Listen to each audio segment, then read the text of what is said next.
Hello and welcome into a victorious Quakes exclusive here at Studio 74 at PayPal Park. Coming up on today's show, we're going to break down the Earthquakes' 2-1 victory over Vancouver. We'll hear from the game-winning goal scorer Carlos Akapo, and we'll take a look ahead at what's to come as the Earthquakes take on the Colorado Rapids this weekend. Alongside the former Earthquakes midfielder Chris Dangerfield, World Cup reporter Carlos Yustis, I'm Kylen Mills.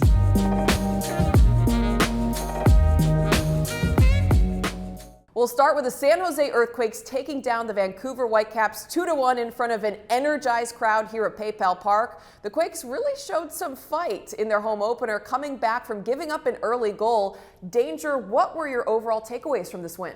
I just really felt that they wanted to try and get a good result and start the season off on the front foot at PayPal Park after what was a disappointing loss at the end of the day in Atlanta. I thought the team adjusted well tactically to the way that Vancouver set up their formation, and in the second half performance was really good. They finished the game strong. And then of course, you start at home, you have the crowd. It was probably one of the best crowds we've seen at PayPal Park. The energy was very palpable, especially because you had this new supporters area where the Ultras really make it count. And it was important for the team to make it, especially because the first half wasn't great, and the fact that you show the resilience and you can come back and get the result made a lot of difference, so the team can actually pull back from being behind at the beginning of the game. You mentioned the team being behind, the Quakes giving up that early goal in the 18th minute. Where did that breakdown start, Danger? Well, I talked about the formation for Vancouver. They're playing like a 4-3-2-1, very narrow formation. I think the Quakes were trying to build out the back, and they were forcing it just a little bit in that midfield area.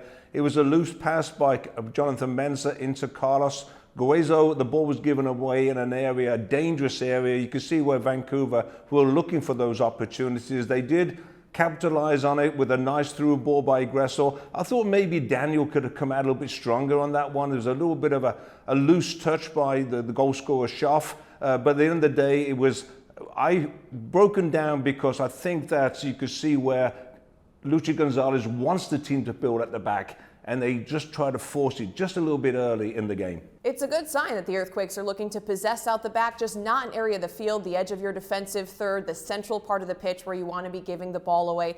Unfortunately, it puts the opponents in a goal-scoring position right away with no numbers behind the ball. Probably one that the Earthquakes defense, looking back on, could have executed a little bit differently, but the important thing here is the way the Quakes responded. These are the moments when giving up early goals where you see the team's character come through. The Quakes didn't hang their heads, they didn't give up, they came back swinging.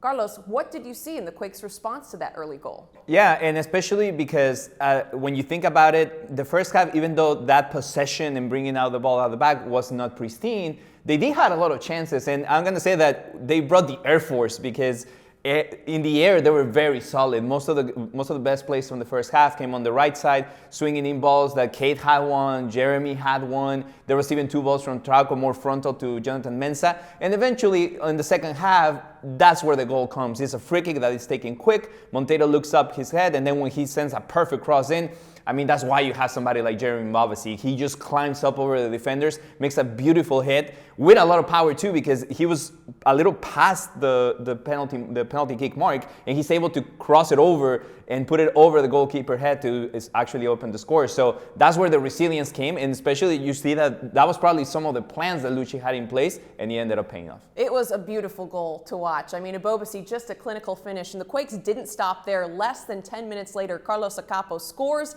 the game winner. Danger, what did you like about that build-up? A lot about that goal I liked. It was a really well built up goal. It started with Luchi Gonzalez making a substitution, taking off Trauco, and bringing Paul Marie on the left hand side, probably to deal with Gressel and his danger on that right hand side for Vancouver, bringing in Akapo on the right hand side. And you can see in that play, it builds from the back and it ends up with Jackson Ewell. And the run of Cade Cowell inside gives 2 options to Jackson Ewell. He can find Paul Marie wide. He chooses to pass the ball to the run of Cade Cowell, who's now narrow. First touch, Mbavasi with a great first touch. Once again, Espinosa with a first touch, frees up that area because he's tucked in as well. There's space on the right-hand side for Carlos Akapo. Wonderful one-touch passing by the Earthquakes. You can see where Luchi set that up to have the space on that open right-hand side, and Akapo perfectly timed run, a great finish on the near post, a well-worked goal, and a goal that I think really the fans here at PayPal really appreciated that one. I love how aggressive Carlos Akapo was being too from the outside back position, getting into the attack. He wasn't afraid to get up the field, and then he executed so nicely on that goal. Our own Carlos Yustis sat down with Carlos Akapo after the game to talk about his big performance. Pues bueno, estamos con Carlos Akapo, el autor del segundo gol de los San Jose Earthquakes para la victoria frente al equipo de Vancouver esta semana. Carlos, primero que nada, felicidades por el gol, por el debut. ¿Qué se siente después? Lo hablamos un poquito de esa frustración de haber llegado en agosto y no poderte incorporar de lleno a los San Jose Earthquakes. Bueno, es un poco esa frustración de no poder ayudar al equipo a conseguir los últimos partidos, de conseguir una victoria o de poder jugar o de poder un poco compenetrarme con los compañeros. Y bueno, sí que es verdad que toda esa frustración ha pasado yo creo que a estar más feliz ahora y estar más contento. Y bueno, sentir eso sí que es verdad que me dio más, yo creo que un poco esas ganas de poder empezar con más fuerza la siguiente temporada. Las lesiones, llegas con una lesión en el pie, después viene otra. ¿Cómo pasa ese proceso mentalmente? ¿Qué es lo más difícil de poder pasar eso? Porque como bien mencionas, tú quieres ayudar al equipo, pero están ahí, ¿no?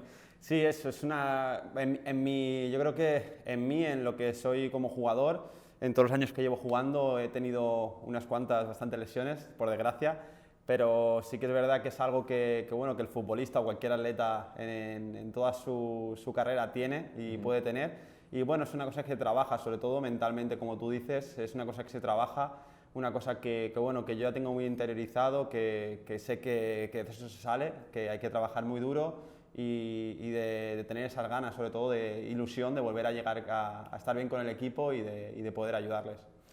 Llegas a Estados Unidos, un país nuevo, un idioma diferente, después de haber estado con un muy buen equipo del Cádiz en la liga. ¿Cómo ha sido esa adaptación, primero del fútbol, de jugar a una liga tan competitiva como la liga, a llegar a la MLS? ¿Qué similitudes le ves? ¿Qué te ha gustado de estar aquí en Estados Unidos? Bueno, mucha gente me dice y me ha preguntado que eso también, qué similitudes tiene, de que mucha gente allí en Europa piensa que la MLS es como una liga menor, pero bueno, yo pienso que ha avanzado muchísimo, que es una liga muy buena, muy competitiva. He visto y veo muchos jugadores muy buenos, con mucho talento y sobre todo que quieren llegar, te digo, a hacer un nombre aquí, a que esta liga yo creo que resalte más, sobre todo como las ligas de Europa. Y bueno, la única diferencia a la que veo que me parece muy positiva, no negativa, es que se parece mucho a la Premier. Yo, por lo que he visto, que es mucho ataque y defensa, es un juego más divertido, que no es tanto como a lo mejor en España, que es más de contención, de toque. Y la verdad que por ahora me he divertido mucho, me divierte mucho ver los partidos y yo creo que está avanzando mucho esta liga. Tu adaptación a la ciudad, a estar en San José, ¿cómo ha sido llegar? Es un lugar nuevo, que el idioma también, ¿no? Pero es un lugar también multicultural, que hay gente de todas partes. ¿Cómo es la ciudad para ti? Sí, para mí la verdad que es muy bonita, muy tranquila, es una ciudad muy grande también, sobre todo. Como tú dices, también es muy multicultural, hay gente que habla mucho español, también para mí es un poco de alivio, una ventaja, por cierta parte, porque cualquier sitio que vas, al mall o algún sitio que vayas a la tienda, lo que sea, puedes conversar en español y eso es bueno para mí, para adaptación. Entonces yo considero que ha sido muy buena y me han ayudado mucho.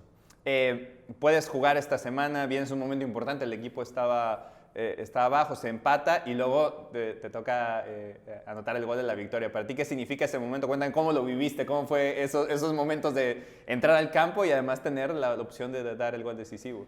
Bueno, fue muy emocionante, me vinieron muchos recuerdos, lo que he pasado, la lesión, tanto tiempo lesionado, sin poder jugar, sin poder ayudar al equipo y la verdad que todo eso te reconforta, te hace estar muy feliz después de tanto tiempo de no poder jugar. El realizar un gol y sobre todo de la victoria.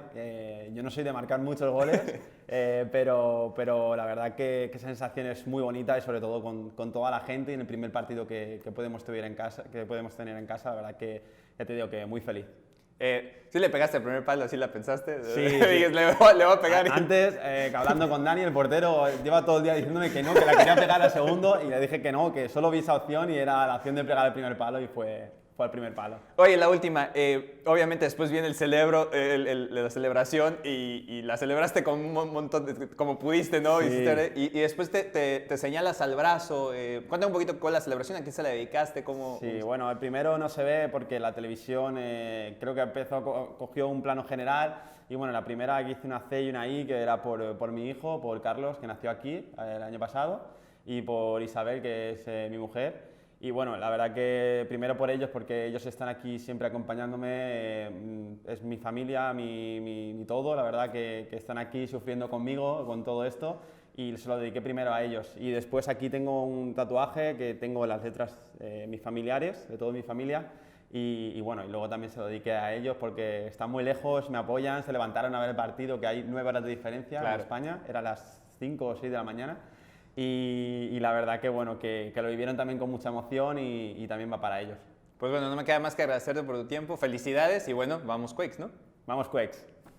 All right, well, coming up this weekend, we are right back here at PayPal Park. The Earthquakes taking on the Colorado Rapids. The Rapids going to be hungry for 3 points after playing Sporting Kansas City to a scoreless draw this past weekend. They also fell to Seattle in their season opener. Danger, what are going to be the keys to this match? Bit of patience, I think, for the PayPal fans. It's a team, Colorado, that has struggled so far in this season. Heavy loss on the road to Seattle.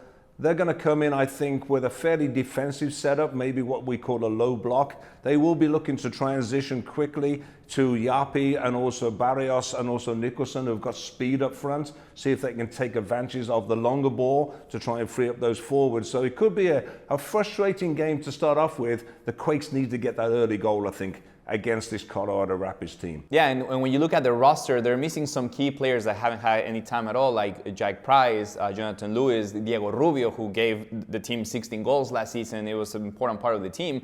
Now he's being substituted by Darren Japia, forward that is 18 years old, but has a big physical presence. He has a lot of speed. He was able to break down Sporting Kansas City a couple of times. He even got a goal, even though he got taken back. And it's going to be important for them. But as the game progressed, they started breaking down, especially in the midfield. And that's when William Jarberg became basically the star of the game. He had 11 saves. He's a goalkeeper that was a 2-time champion in Mexico with León, that he was in the conversation to be a national team goalkeeper, both with the U.S. and Mexico, and he even got to play a couple of times with the U.S. And it's going to be hard to break him down, but I feel like there's enough space for the Quakes to actually take advantage of it. That's going to be a lot of fun. Surely going to be an exciting atmosphere here at PayPal Park as the Earthquakes take on the Colorado Rapids. 7:30 kickoff. If you can't be here in person, be sure to watch the game right here on Apple TV. That'll do it for us here from Quakes Exclusive. On behalf of Carlos and Danger, I'm Kylen Mills. So long. We'll see you next time.